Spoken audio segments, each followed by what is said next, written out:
It's time for the Ron and Brian Podcast. Get ready to fill your ears with the latest news, politics, current events, and whatever else we feel like talking about this week. And now, your hosts, Ron and Brian. And here we are once again, episode 166 of the Ron and Brian Podcast. I'm Ron, as always, joined by my merch partner in crime, Brian. Brian, how the hell are you this evening? Doing great, Ron. Just doing great. I feel very excited about what's the possibilities of all the different trajectories that may take place in the next hour or so. And I'm really excited to be on the ride with you. All right. Brian, you seem to have a really nice hat on there tonight. Yeah, I have you as well. The Ron and Brian podcast. Of course, we have to whore ourselves out right at the beginning of the podcast. Head over to ronandbrianpodcast.com. You'll find our web store, and you'll also find out how, if you can join the Patreon, become a subscriber, and join us for After Dark, which will happen later on tonight. Takes place at 9:30. Special content for our Patreon subscribers. Brian drinking from his Ron and Brian podcast coffee mug. Also some merch that is available if you join the Patreon. But we have a jam-packed show. Oh, yeah, the shot glass as well. Brian drinking from the Ron and Brian podcast shot glass. But again, we have a jam-packed show tonight. So let's get right into it with Drink of the Week. Drink of the Week. Na zdrowie. Salud. Drink of the Week. Sláinte. Drink of the week. Drink of the week. All right, Brian, what are you drinking this week? Ooh. Ron, today is Sunday. Sunday means it's not a weekday, it's a weekend. So I have broken out of my beer fridge, not quite your beer fridge, not your legendary Ron beer fridge, but I've broken out of my beer fridge Weekend Vibes IPA from Coronado Brewing, coming in at a 6.8 ABV, brewed with a blend of Mosaic, Citra, and Simcoe hops, bursting with tropical dankness. This beer is everything you want from a San Diego-style IPA. It's bright, bursting with hop fruitiness and refreshingly dry. Crack one open and get ready to feel those weekend vibes. Scoring 89 out of 100 from Beer Advocate. This is Weekend Vibes IPA. Give it a sip, going with the IPA again this week. How are you liking it? It's very hoppy. Is it too hoppy? It's too hoppy. I think my next box from Taproom will be nothing but lagers, pilsners, and sours. I will put that. I will start curating that box now. Good call, Brian. I am excited about my drink of the week. I was in. Are you excited?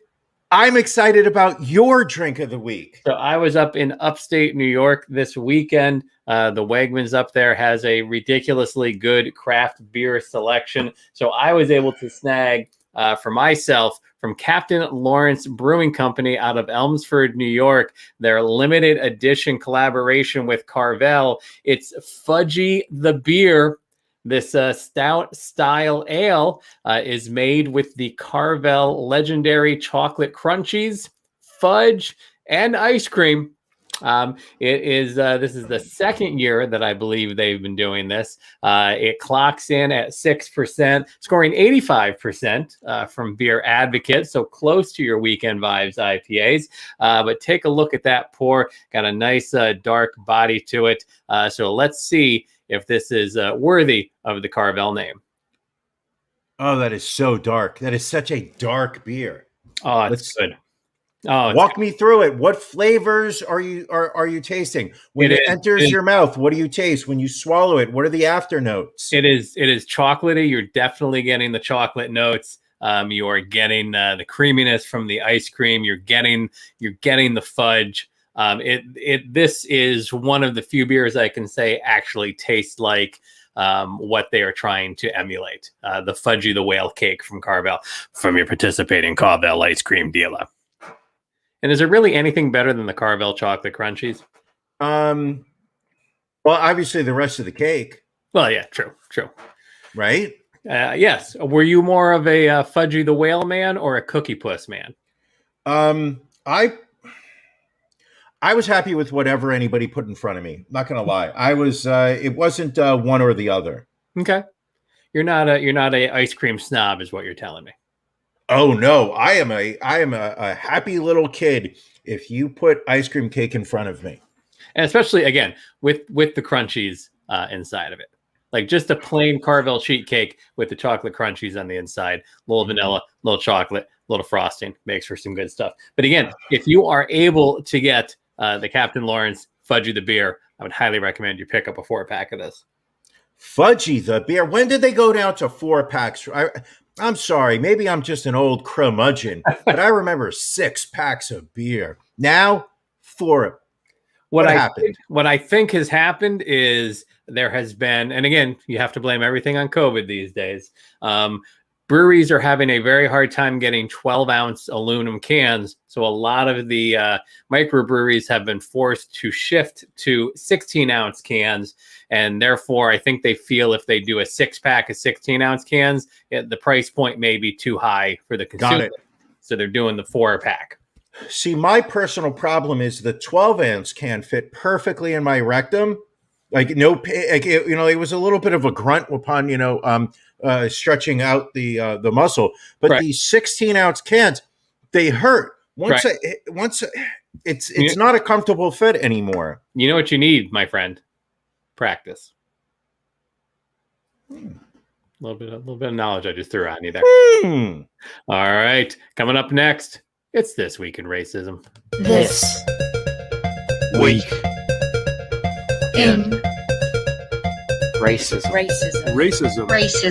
So a slightly lighter week in racism this week, but still close to a couple of pages of stories. So let's dive right into this with a study conducted by researchers at the University of Chicago and University of California, Berkeley, which found that applicants with, quote, distinctively Black names have a 2.1% less chance of getting contacted for an interview compared to white-sounding names.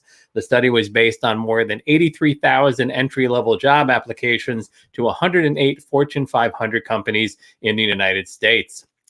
San Diego, California attorney John Pittman III said he experienced banking while Black at Bank of America in Pacific Beach last year when he tried to cash a $12,000 insurance settlement check only to have the bank's assistant manager refuse him service, accuse him of trying to steal, and pretend to call the authorities to get him to leave the bank. The issue stemmed from the third at the end of his name missing from the check. A Geico representative attempted to clear up the mistake over the phone, but the assistant manager accused the insurance company employee of being a friend of Mr. Pittman. Last Sunday, police in Alpharetta, Georgia, were called to the home of Travis Moya because he was reportedly having a mental health crisis. After his wife called 911 for assistance, instead of an ambulance, 8 police officers showed up, slammed him to the ground, placed him in handcuffs, and then set a police dog on him, severely injuring Moya's arm and shoulder. The Moya family has retained a lawyer and will be filing a lawsuit against the police department. Patrick Moster, the German Cycling Federation sporting director, has been unceremoniously dismissed from the Tokyo Olympics after a microphone caught him using racial slurs during Wednesday's time trials. I will now butcher a few names here. German cyclist Nikias Arndt was trailing behind Emmanuel Gebretzabir of Eritrea and Azzedine Lagab of Algeria, resulting in Moster yelling, quote, "Get the camel drivers," multiple times. Last weekend in Cold Spring, Minnesota, Benton Bear reportedly rammed a stolen SUV into an interracial couple's house in an allegedly racially motivated attack. Police say he exited the vehicle in front of the home after placing a large slab of granite on the gas pedal and that there was a teddy bear in a noose hanging inside the car. The couple, Andrea and Philippe Robinson, said that Bear has been stalking and harassing them for some time. He made his first court appearance Tuesday after being charged with felony counts of auto theft, stalking, and property damage. Aurora Police Department officers John Hobart and Francine Martinez turned themselves into the authorities after being accused of crimes related to the violent arrest of a black man. The officers were taking Kyle Vinson into custody on a felony warrant. Despite the fact that Vinson had his hands up and was not resisting, he was choked, pistol whipped, and had his face shoved into the ground by Hobart, as shown in footage taken from his body camera. Hobart has since resigned his position and is now facing 3 felony charges of attempted first-degree assault, second-degree assault, and menacing, as well as misdemeanor charges of official oppression and official misconduct. Martinez is facing a misdemeanor charge for failing to intervene in the violent arrest. Aurora is the same town where the unarmed Elijah McClain died in 2019 after police restrained him in a carotid hold and administered ketamine following a 911 call of a suspicious person. In Traverse City, Michigan, white high school students were caught in a private Snapchat group engaging in a mock slave auction where they discussed how much they would sell and buy their black classmates for. The Snapchat group, titled Slave Trade, also saw a student share the messages, "All blacks should die," and "Let's start another Holocaust." This resulted in the fast-tracking of a school equity resolution that condemned racism and vowed Traverse City area public schools would better educate its overwhelmingly white student body and teaching staff on how to live in a diverse country. Not surprisingly, that resulted in a number of white parents pushing back against the resolution, calling it critical race theory. A Greek sports TV commentator was canned Tuesday after making a shocking on-air comment about the shape of a South Korean Olympic athlete's eyes. Demosthenes Karmiris was reporting for... What was that name again? Demosthenes Karmiris was reporting for ERT television. I think you've got the name wrong. Just try it one more time. One more time, please. Demosthenes Karmiris was reporting for ERT television when he was asked about the skill of South Korean table tennis players, to which he responded, quote, "Their eyes are so narrow, so I can't understand how they can see the ball moving back and forth." Wow! ERT later announced that they had parted ways with the veteran announcer.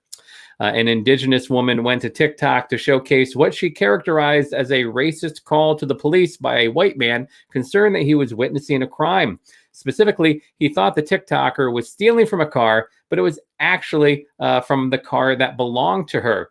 The video is from TikToker at Tanaya Swampy and included a second part when the man, once he learned who the car actually belonged to, falsely telling the police that his car had been hit, so she couldn't leave the scene.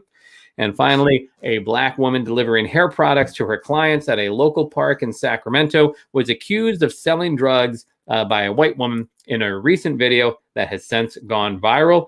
Ronnie Marie Pava, the owner of Marie's Luxury Hair Extensions, was making a delivery to her client while on her bicycle when she was stopped and questioned by an unidentified woman who said the transaction, quote, "looks like a drug deal." The white woman insists that everyone in the area is worried about the girl on the bike dealing drugs. That's when Pava instructed her to call the authorities. The woman said she preferred not to call the cops, but warned Pava that someone else might. White people, Brian. Right. So that was actually a quick This Week in Racism. I think we cranked that out in a little under 8 minutes. Okay. All right. Which I know you like when we keep it short. You know me, I'm all about wham bam, thank you ma'am. Enough with the racism. Let's get on with the show. All right, well, let's get on then with Beef of the Week.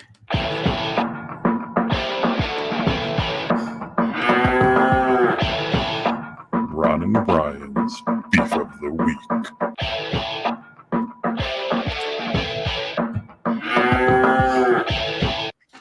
Brian, what's bothering you this week? I've had a rough week. Okay. I've had some struggles. Personal. Right. Professional. Okay. Ethical. Right. Moral. As always. Emotional. Mm-hmm. But I'll tell you the one thing that's bothering me the most. What is that? The people who have not subscribed to our Patreon. Whoa. It hurts. Okay?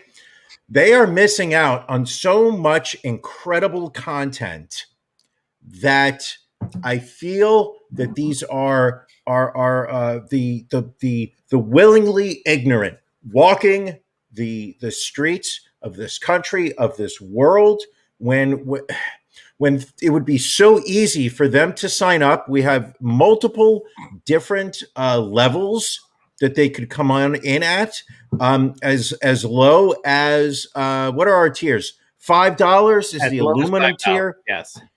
And what does that get you?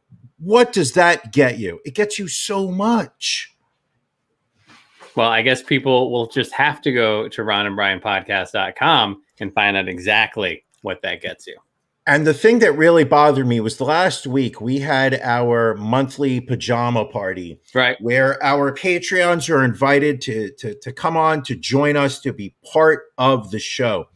Thank you. Thank you, William Esquire. Match Game was something I had really I put some effort into. I know, Ron, you'd like to think that I you were on any last week.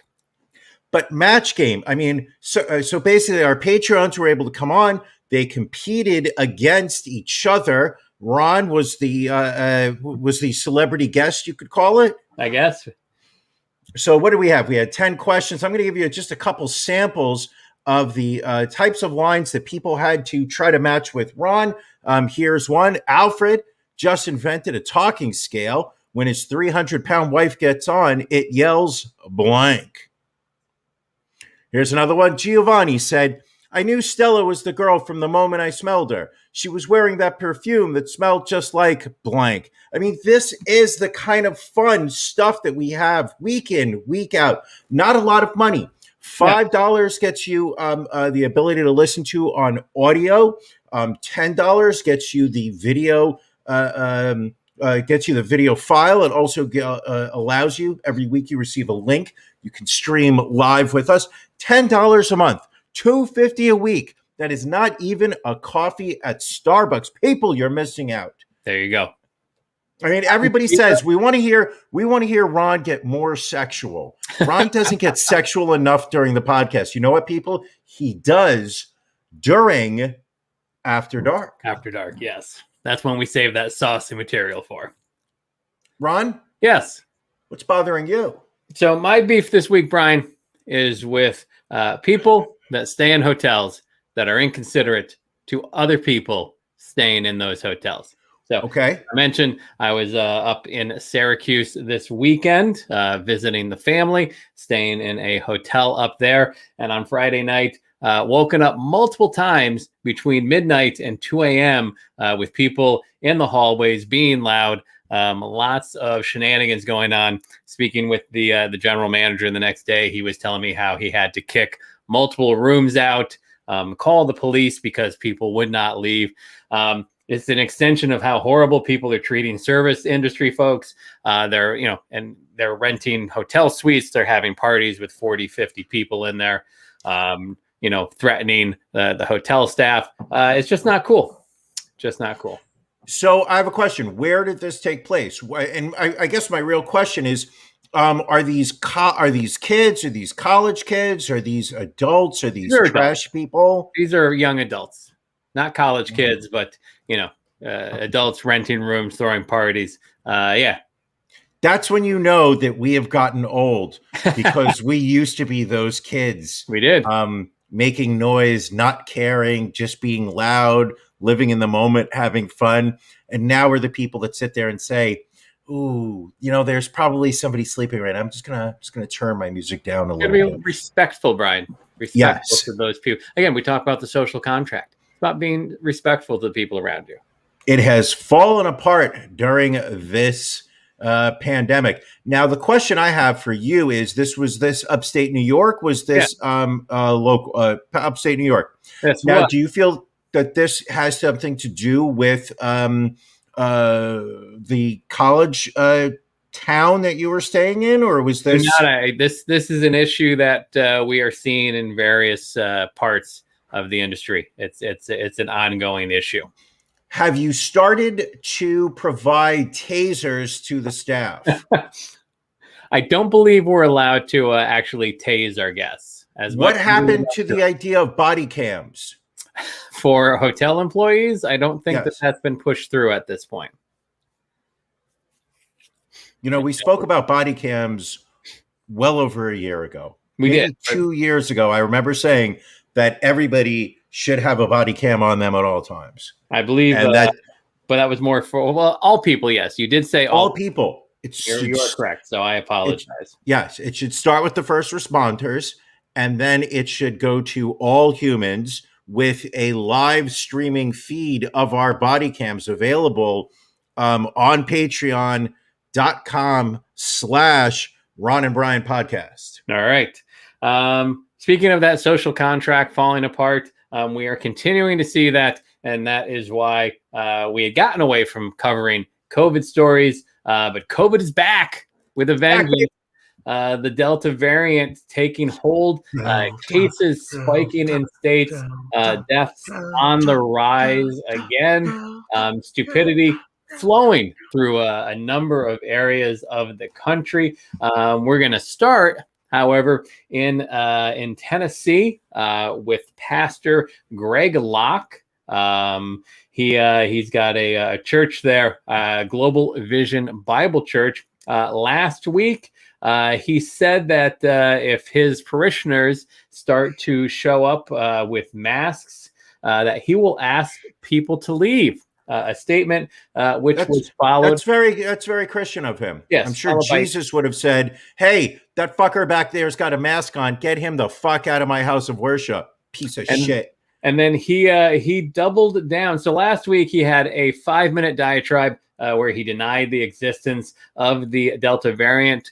We've talked about Tennessee, how the GOP controlled legislator is now not providing vaccination information to any of the schools there, how low the vaccination rates are. Pastor Locke, he doubled down this week. Let's hear what he had to say.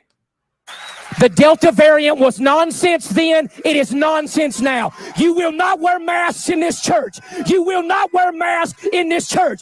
I'm telling you right now, do not get vaccinated. Do not get vaccinated. I don't care what you think about me. I don't need your money. I don't need your hand clap. I don't need more people on social media to follow me. I ain't following along with it. Joe Biden's days are numbered. I said they're numbered. I've told you the whole time this election was fraudulent. We got so much proof. The only people that can deny it are crack-smoking, demon-possessed leftists. Woo, I'm about to tear this whole pulpit in half. So, yeah. I did not realize that pastors smoked crack and did several lines of cocaine at the beginning of every service. Well, first off, I think my favorite part of the video is the fact that he's yelling about not getting vaccinated while he stands in front of, I guess they must have a band there because there's a drum kit there, surrounded with a Home Depot's worth of plexiglass. So clearly the drummer is like, no, you're a moron. I'm gonna hide back here and try and keep away from the Delta variant. This is the frustrating. This is America. This is not America. Religion. This is right-wing idolatry posing as Catholicism. And should they just have their tax exemption taken away if they're just going to continue to make statements against the public health and against politics? Well, exactly. Once they start bringing politics into the mix and telling people, fucking hell, I don't even know where to start with that guy. I mean, holy fuck, that's not church. No, that's a political event. And I feel bad for. I actually feel bad Jews? for his congregation. Well, sorry. I feel bad for his congregation that clearly has been suckered into this, probably in good intention, saying, I want to go to church. I want to be a good person. I want to be a God-fearing person. And this church has morphed into whatever this is. And again, Greg Locke has been an asshole for a number of years now, but now he's just dangerous with telling people not to wear masks in a state with one of the lowest vaccination rates. I think it was in the low 30%. I think they're saying at this point they won't reach proper immunity levels until next March. And he's just saying, hey, you know what? If you want to come to church, don't come to my church and wear a mask because I'll kick you out. I hope that the people that follow him all contract the Delta variant. I hope they all get very sick, and I would have no issues if they all drop dead. He's basically Jim Jonesing them. Pretty much. He's Jim Jones. Jim Jones. You got it right. Very good. I mean, anyone under 50 is probably not going to get the reference, but you got Jim Jones correct. But again, this is in a state that recently reported that 98% of all people that died from COVID recently and 97% of COVID hospitalizations are unvaccinated. And he's saying, you know what? I feel don't wear a mask. At this point, the only people I genuinely feel bad for are the staff that work in medical facilities, nurses, doctors in emergency rooms and ICUs who are treating people that do not need to be sick right now. But because of the behavior that they exhibited, because of the choices and decisions that they made, are now sick from a disease that could have been mitigated by having received the Moderna shot. The gold standard. Yes. Now turning, keeping in, I believe this is still Tennessee. Yes. So we are continuing to see more GOP legislators believe in the vaccine and taking COVID seriously, but only if it impacts them or their loved ones. This is we're talking about State Representative David Byrd, who told people after, last year he's attending unmasked gatherings with fellow legislators and ends up on a ventilator days later. He last year he attended this event that we actually spoke about on the podcast. So Representative David Byrd, he was on a ventilator for 55 days. Ended up needing a liver transplant in June, and his family more than one time began to plan his funeral. So now he's like, well, you know what? COVID-19 is very dangerous, and we shouldn't let this issue divide us. So for a year, he wanted this issue to divide us. And now that it impacted him and he nearly died, now let's take it seriously. Yep. He voted for a resolution last June that accused the mainstream media of sensationalizing pandemic coverage. Fuck him. What else do we have here? Oh, we've got so this guy, he was actually on Chris Cuomo's show the other day. This is a restaurant in Huntington Beach. It's Basilico's Pasta e Vino Italian restaurant. And they have put up signs in their windows saying that they are only allowing people in that can provide proof that they are unvaccinated. Because apparently, what kind of proof can one show that they are unvaccinated? Well, apparently, customers won't actually have to produce proof that they're unvaccinated, since the only official documentation is if you actually have gotten the shots. But the owner of the restaurant, Tony Roman, told a newspaper in an email that he was fighting "quote unquote" tyrants and that he has zero tolerance for treasonous anti-American stupidity. Treasonous. Yes. Have we watered down the very meaning of the word treason? I believe so. Because I thought the people that stormed the Capitol on January 6th, they came close to treason. That was more insurgency than treason, I believe. Those people were just polite visitors into the building. They were touring the Capitol. It's a public building. But to tell people that they should get vaccinated is treasonous. Fuck. And again, this is in California. the same state that is now reporting an average of nearly 5,000 new coronaviruses a day, more than 4 times the number from just 1 month ago. Okay. In Orange County, where this restaurant is located, only about 55% of the people in that county have been fully vaccinated. Fuck. So not good. Another sad story. I mean, we hate to tell these stories, but I think, these are teachable moments, Brian. Wouldn't you say? Teachable moment. So a Nevada woman is sharing her family's heartbreak after her fiance expressed regret about not getting the COVID-19 vaccine shortly before dying from the disease. Michael Freedy, age 39, apparently wanted to wait until the vaccine had been available for a year to see how it might affect people.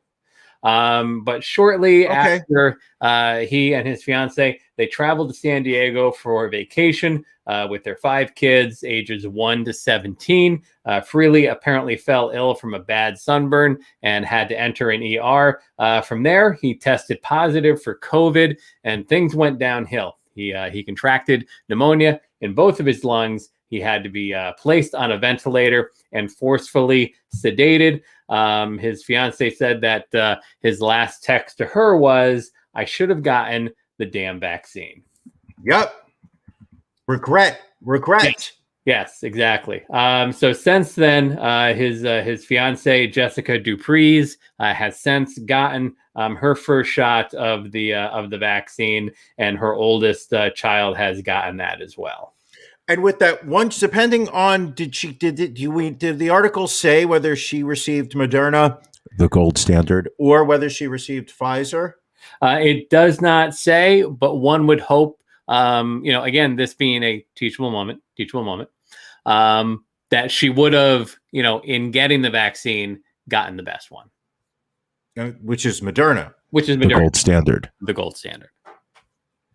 Any other? Pfizer's a close second. It's okay. Yeah, I mean, I don't want people who got Pfizer to feel inadequate.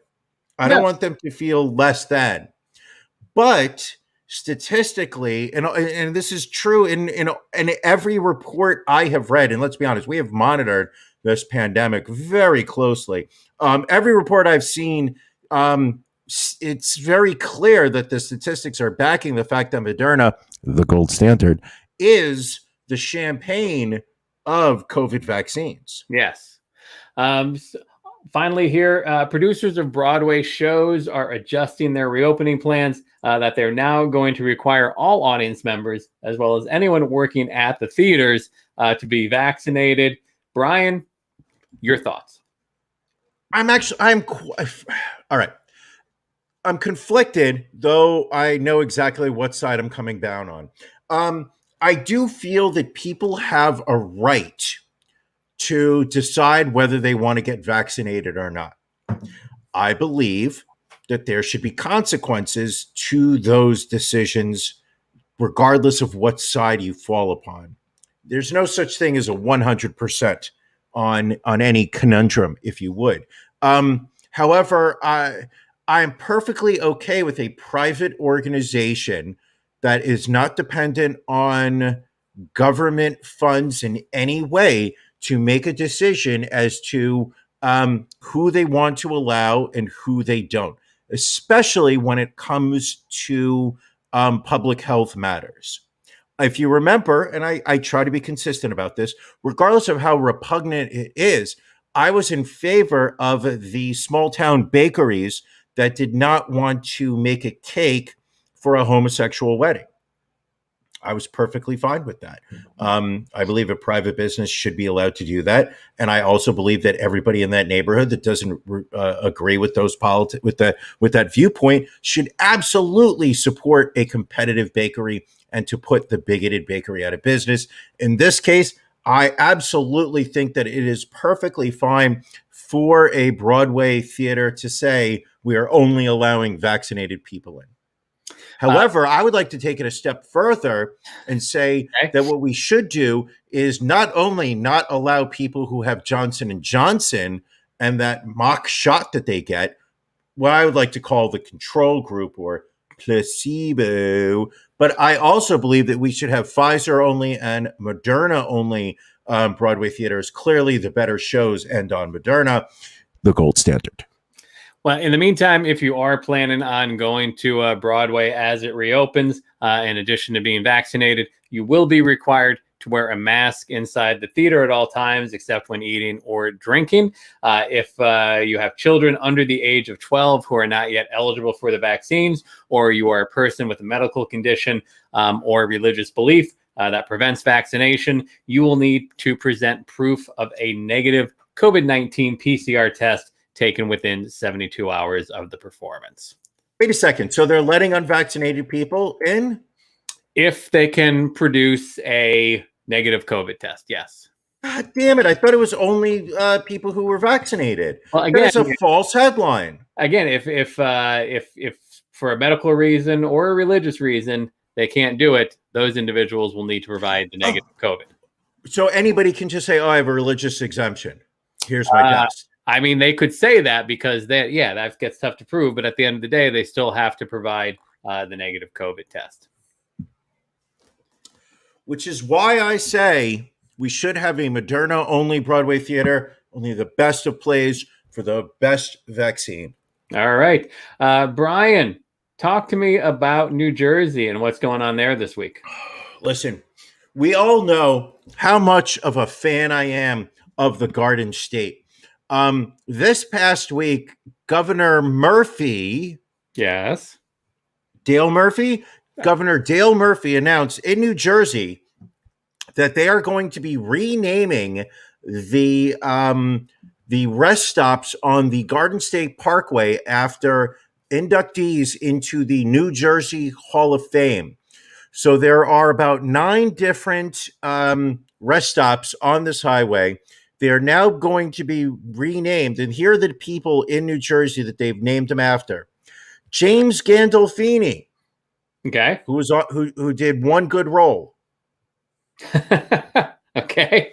Prove me wrong. What else did he do other than that was noteworthy? Well, Larry Doby, service area in Brookdale North. Who is Larry Doby? No idea. Connie Chung. All right. A rest stop named after Connie Chung? Why not? Don't get me wrong. She was America's sweetheart for all those young boys growing up who did not realize they had an Asian fetish. I'm not saying, but that's who Connie Chung really spoke to.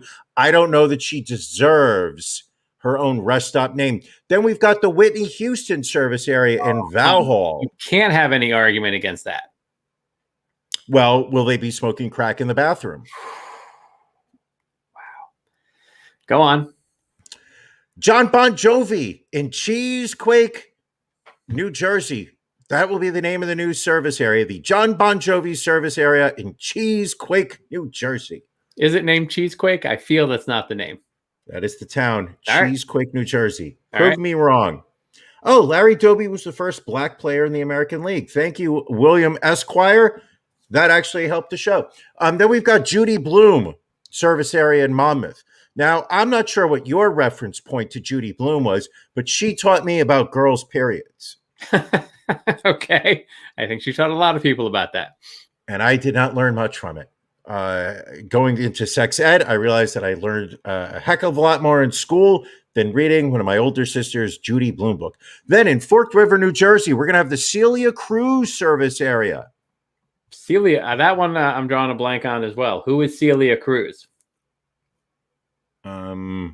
Singer. Okay. Can we get a anyone?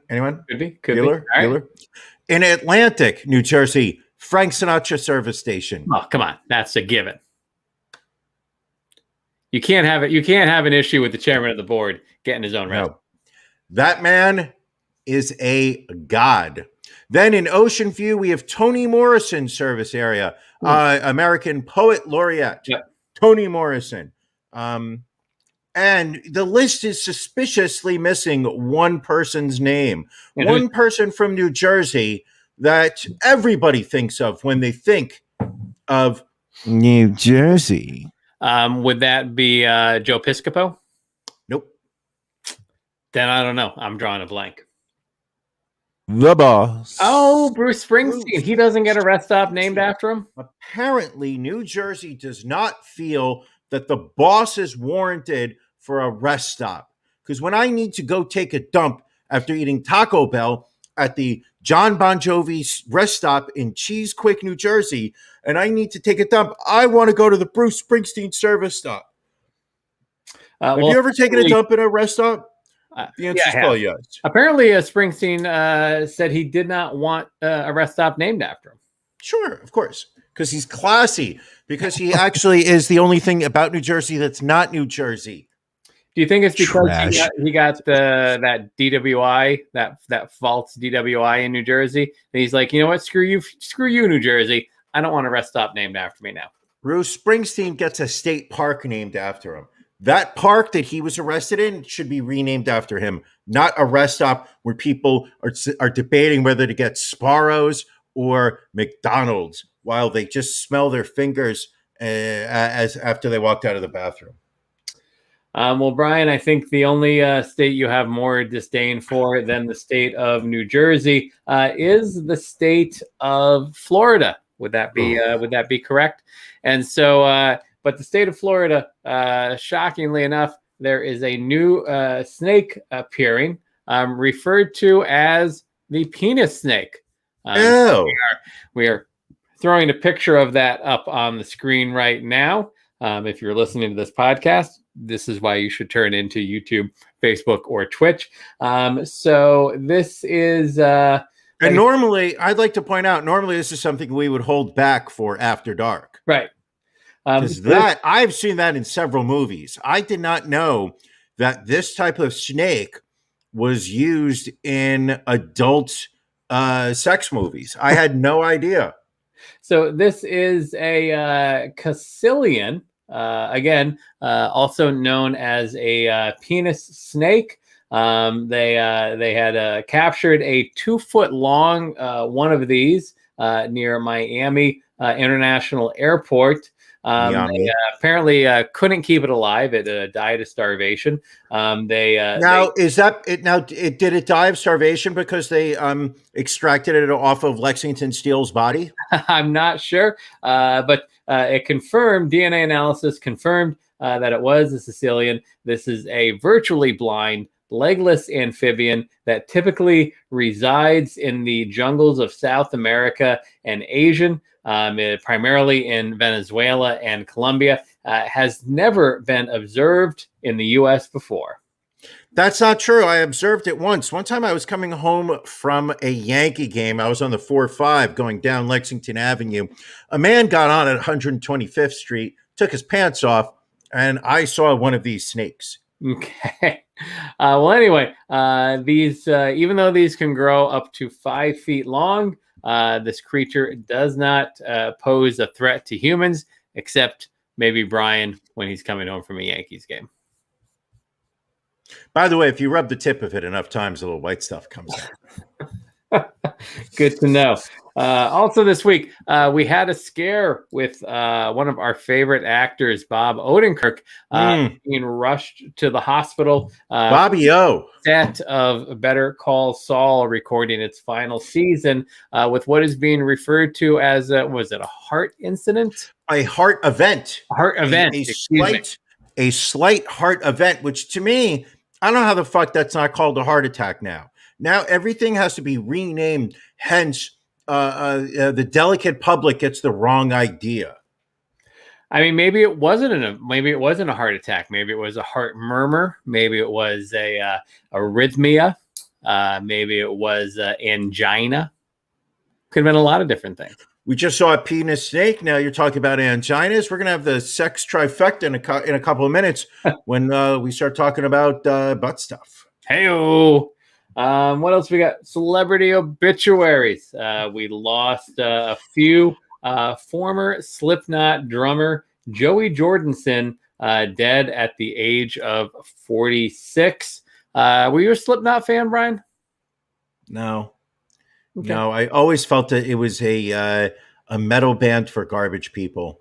It just, you know what it was? It was the people that had listened to Korn and Limp Bizkit and whatnot, but suddenly felt like they wanted to listen to stuff that was like a little bit more heavier or whatnot. They all went to Slipknot. Well, apparently Jordanson was dismissed from the band in 2013.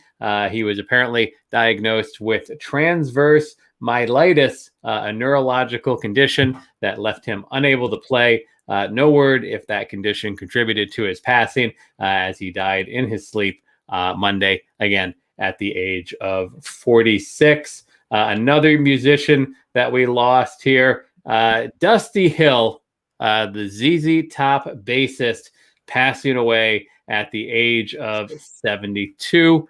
His death announced by bandmates Billy Gibbons and Frank Byrd. Real shame. I can't say that I was a huge ZZ Top fan. I know a lot about them in the sense that I watched MTV when their videos came out. They were really the ones that introduced me to the idea of enjoying women with long legs. ZZ Top, a little bit of Ron and Brian trivia for you. The very first concert I ever saw live was ZZ Top on the Eliminator tour back in the late 80s at Get out of here. Performing Arts Center.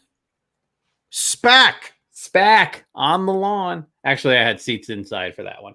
They had spinning guitars. They had, everything that you saw from the videos, they had on the stage show.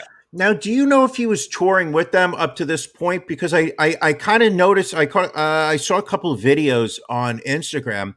It looks like ZZ Top is still touring now. They are still touring. He had apparently suffered a hip injury recently. So that's why he hadn't been in their most recent concert. But prior to that injury, he was still performing with them. So he was not on tour with them. Got it. What did he pass away of again? I don't know that his cause of death was released yet. COVID. I'm going to grade this one a B+. Are you? All right. For you, you're very strict with your grading. Well, if you're grading that a B+, what would you have graded Joey Jordanson? Oh, I'm going to say that he is a B-. Okay. And in my personal world, C at best, but I understand that Slipknot is a huge band. And I respect that. All right. Prolific Native American actor Saginaw Grant of The Lone Ranger and also Breaking Bad, passing away on Wednesday from natural causes at the age of 85.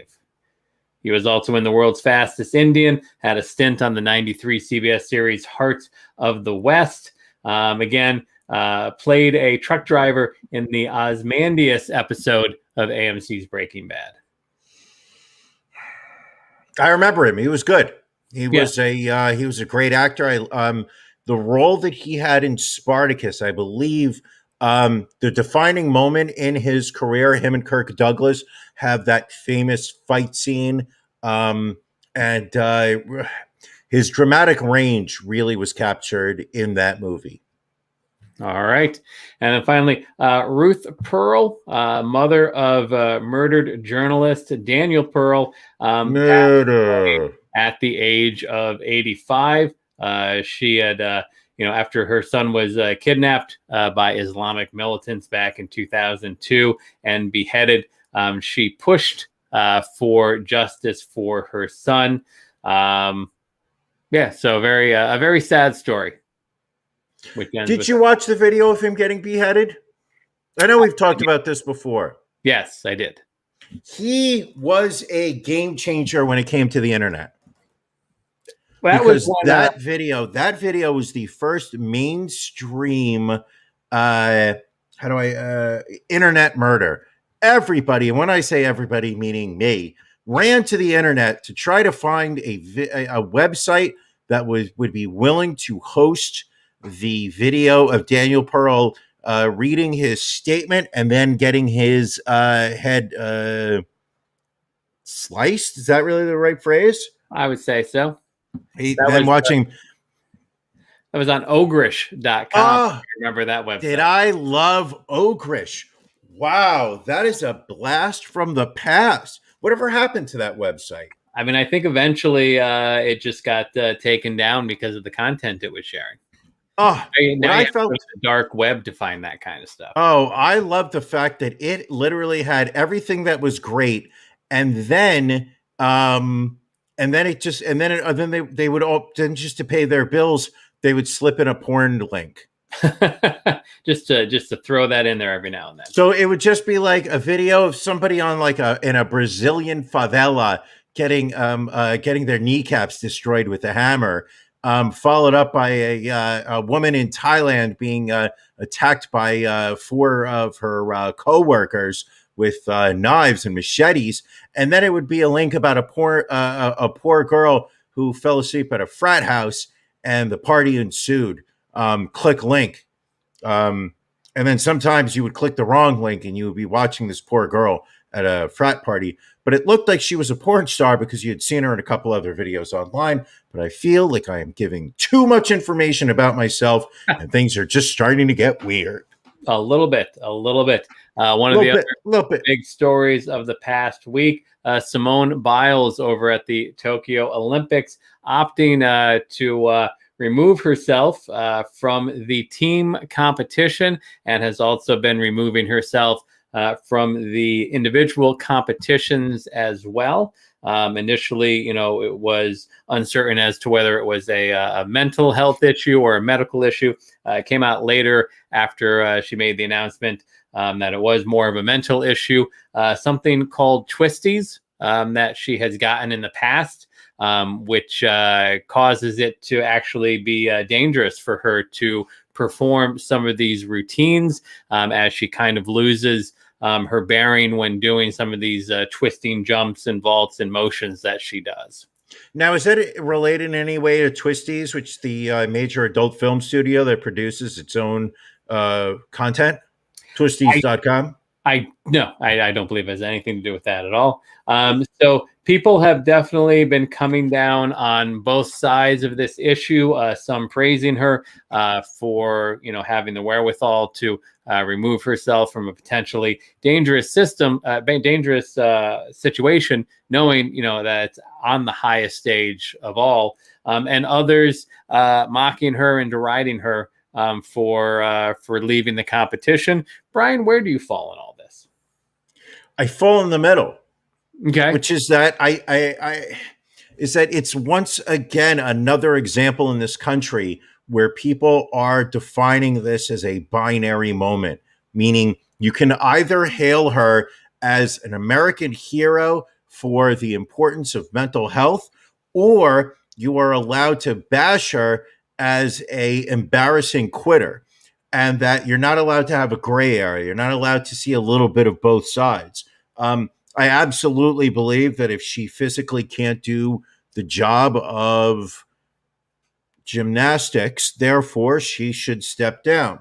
The story started off as mental health and then seems to have switched to what is it, a neurological disorder? No, it's your equilibrium's off. It's not a neurological disorder. It is more of a mental thing. Think of it like the yips in golf, where you just can't, where you just can't focus on, completing a putt or a drive.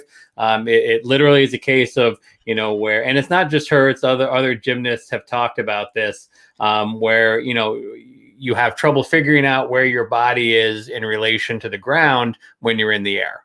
And obviously at the speed and height that some of these routines are going on, that can obviously be very dangerous.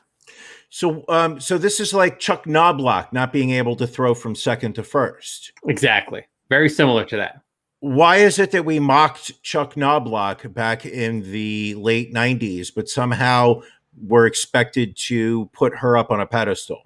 Well, again, I don't know that we're expecting her to be put up on a pedestal, but I think we are more aware of the struggles of athletes with mental health than we were back when we were cursing Chuck Knobloch as young fans back in the 90s. This is my issue, is the fact that I went on Reddit earlier this week and I called her a quitter, and the backlash that I received, no, just kidding. But this is the thing, is it mental health, or does she have some type of disorder going on here, albeit temporary? Like, Mental health, like Naomi Osaka. Yes, you got the name right. Oh, like Naomi Osaka backed out of Wimbledon just recently, and she said it was for mental health disorder. That the pressure of performing at this on a world stage was too much, and she wasn't up for it at the moment. I actually sat there and was like, okay, she's allowed, that, and people should not bash her for it. But this does not sound like mental health. This sounds like she physically cannot suddenly coordinate her body with her brain, and therefore is likely to hurt herself if she were to go out there and compete. I mean, I think because it's a mental block, basically. So I think because it's a mental block that causes a physical issue, that's why people are referring to this as kind of a mental health issue. But as Simone Biles said, physical health is mental health. Okay. I'm not saying that it's not. All I'm just saying that it sounds to me not like she's depressed. It doesn't sound like to me she's got anxiety. It sounds to me like she jumps off of the high beam and while twisting and turning loses her way and doesn't land on her feet. Again, I think that's the case. You can argue, I think, whether it's a physical ailment or whether it's a mental ailment. But again, it definitely has created, a lot of comments on both sides of it. Michael Che under fire now for some Simone Biles jokes that he made over the weekend, and then tried to say that his Instagram account was hacked, which never works. Never works. No. But do you think he meant it, or do you think he was mocking others that said it? I think he was probably mocking others that said it. Sounds about right. Yep. Have you ever had your social media account hacked? I have had attempts to hack my social media previously. And I failed every time. I had an ex-girlfriend attempt to hack my Facebook. Oh, yeah. And you're saying to yourself, Ron, how do you know it was your ex-girlfriend? Because Facebook sent me an email saying, someone tried to change your password, but they couldn't. And here is the city and state that the password change attempt came from. And it was the exact location of where her parents lived, and she was staying with her parents at the time. So you kind of put two and two together in a situation like that. What is going? Obviously, I am assuming you don't have an answer, but what is going through the mind of someone that says, "I want to hack into somebody else's Facebook account"? Yeah, I don't know. I really don't know. Like what are they? Are they planning on reaching out to people you're connected with to be like, I like to wear diapers and I'm a sissy boy, and just broad message everyone? Are they looking to see who are you messaging on this? I don't get it. What's the end game? Is I had blocked her on Facebook at that point, and so I think it probably was just a situation where she was trying to see what was going on in my life at that point. Listen, when women get a taste of Ron, it is very tough when they lose that. Don't limit it to just women, Ron. I can't quit you. How many times have you threatened to do a podcast with somebody else? And I just say, I will not. I could not be okay sharing you with a different podcast partner. It happens, Do you want to talk about Dave Hill? We can talk about Dave Hill. Very exciting news, as you know, friend of the podcast, Dave Hill, a quintuple threat, actor, musician, singer, comedian, artist. We are pleased to announce will be doing a very special comedy set in my living room here in Elkins Park, Pennsylvania. What is the date on that? I believe you said that was October 19th, a Friday. Let me just double check and make sure of that. It is actually Friday, October 22nd. Doors at 7. Showtime is at 8 o'clock. Tickets will be available on Eventbrite. for $20 a head. But again, this is and that money is just to offset the cost of putting on this event. This is not something you are looking to make money off of. We're not going to make money. We would probably still lose a little money, but this is a little something we want to do for the people. So again, $20 a ticket. We are absorbing the Eventbrite fees for you, so it's just a flat $20. This is a vaccinated only show.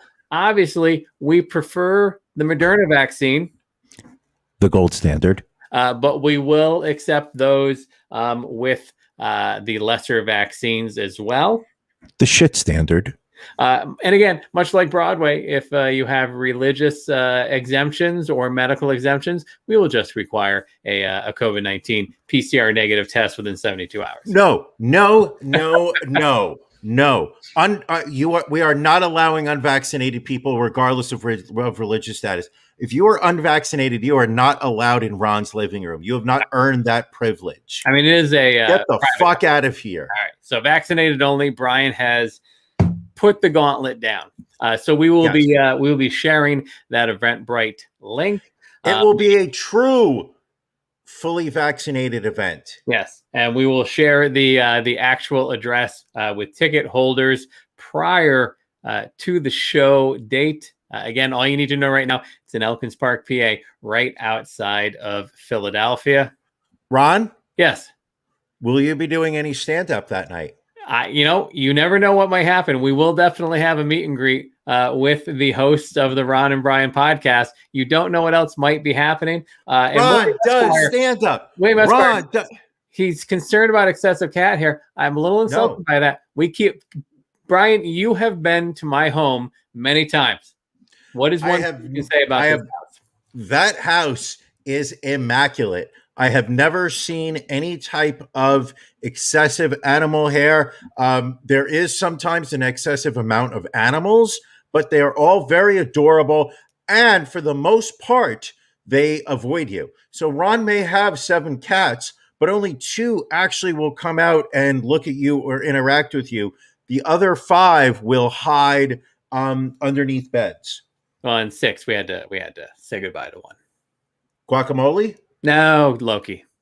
I remember Loki. Had a little heart condition. Star of the, and didn't you name him after the future Marvel Universe, Megaverse Universe thingy? I did not. I just named him after the actual Greek god, not the cartoon, not the Marvel character.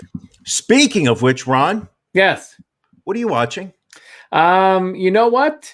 I didn't really watch too much this week. There is a new bad tattoo cover-up show on Netflix. I forget the exact name of it, but I watched an episode of it today, and it wasn't that great. But I do have to say I did rewatch. I had watched it a couple weeks back. I Think You Should Leave, season 2, the sketch show by Tim Robinson. You love that guy. He was always a little weird for me. Yeah. I understand. Not everybody's cup of tea. Brian, What are you watching?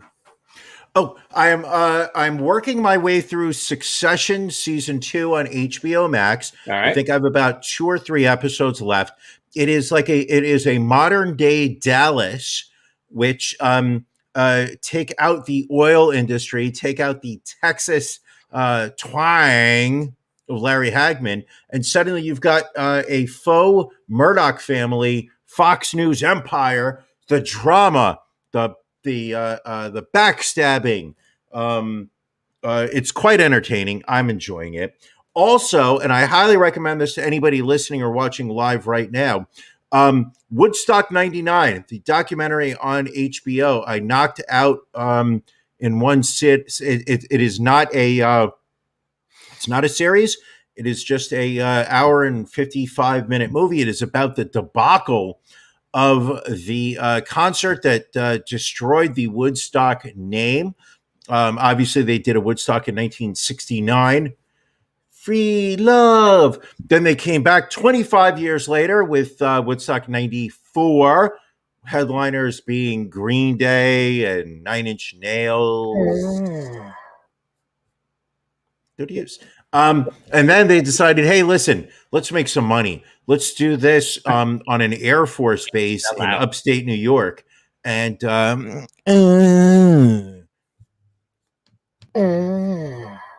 love that soundbite. And this time it literally was, they could not have made a more an ever-longing list of bad decisions.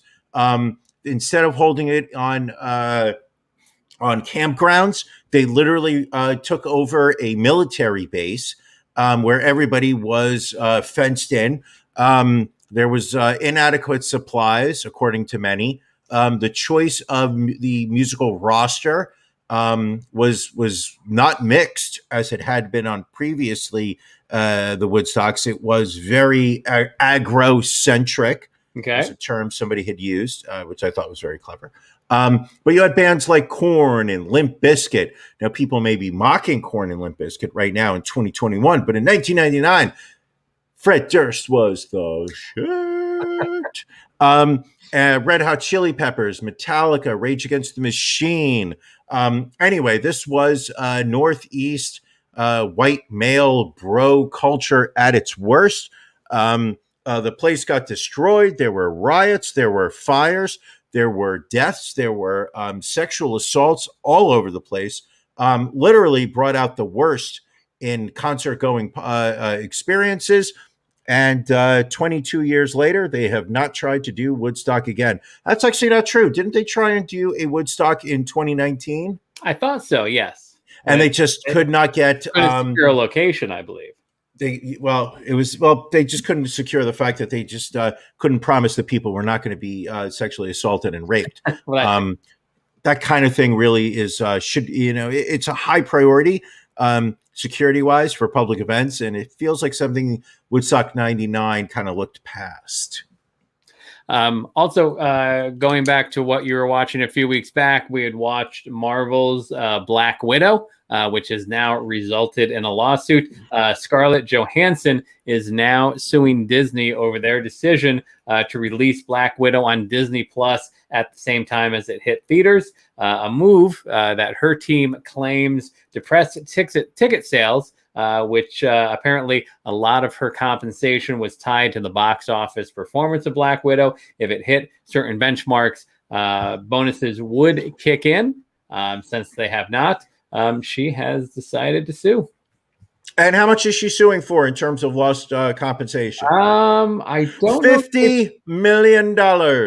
Is that $50 million? That is how much Scarlett Johansson is claiming that she did not receive because Disney decided that they should stream Black Widow on Disney Plus for $30 per household, or $30 per account.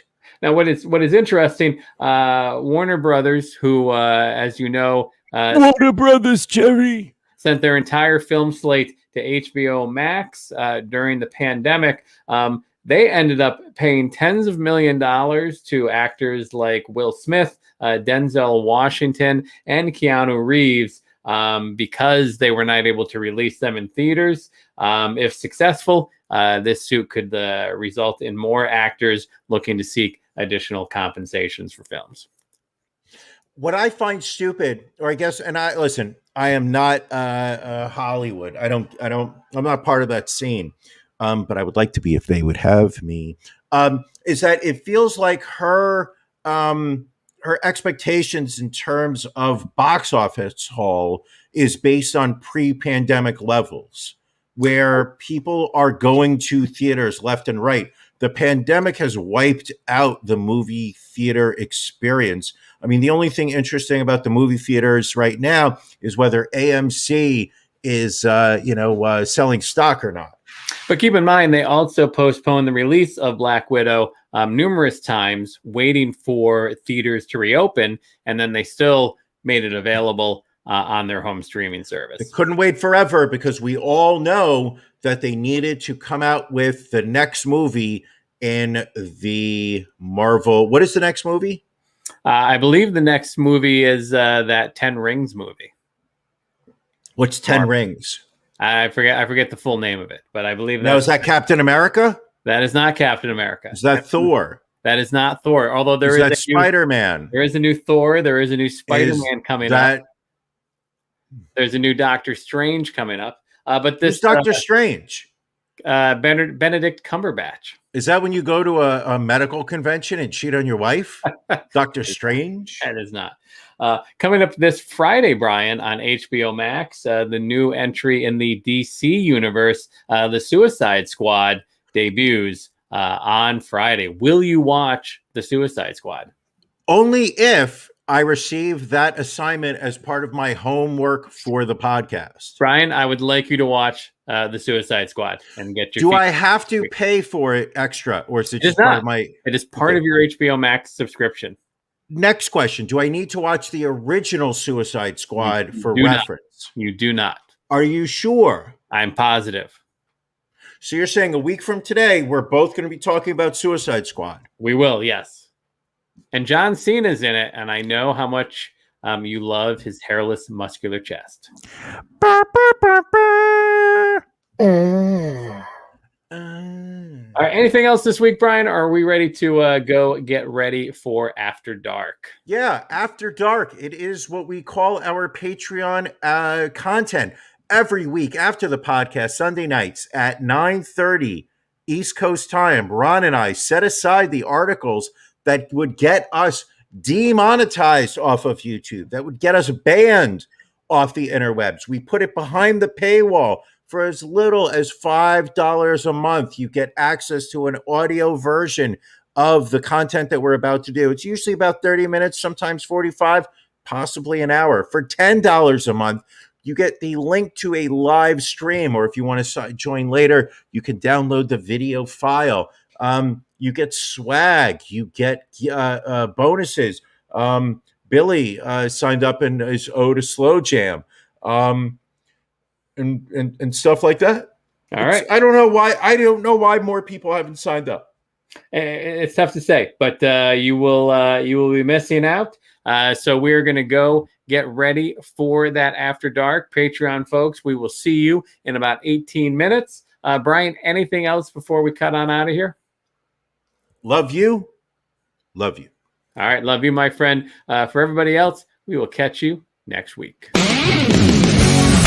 Thank you for joining us on the Ron and Brian podcast. We're live each week on YouTube, Facebook, and Twitch. You can find prior episodes, links to our social media, and everything else Ron and Brian at ronandbrianpodcast.com. See you again next week.